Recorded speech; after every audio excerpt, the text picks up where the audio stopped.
অন্যদিকে প্রিজন ভ্যানে বসে থাকা তালহাকে সবুজ বলল, এবার কি হবে লে তালহা, এবার তো পুলিশরাও আমাদের তাক করতে পারবে না।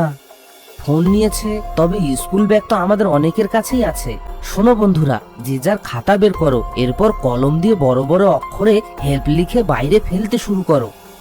এরপর এক এক করে বাচ্চারা সবাই তালহার কথা মতো তাদের খাতার পাতা ছিঁড়তে লাগলো আর সেটাতে হেল্প লিখে প্রিজন ভ্যানের বাইরে ফেলতে লাগলো।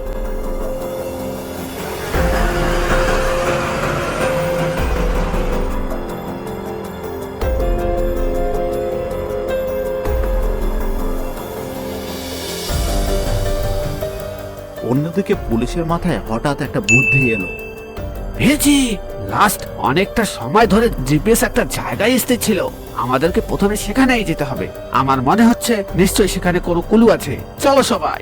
বন্ধুরা, পরের পার্ট দেখতে হলে ভিডিওটিতে লাইক করে চ্যানেলটি সাবস্ক্রাইব করে দাও।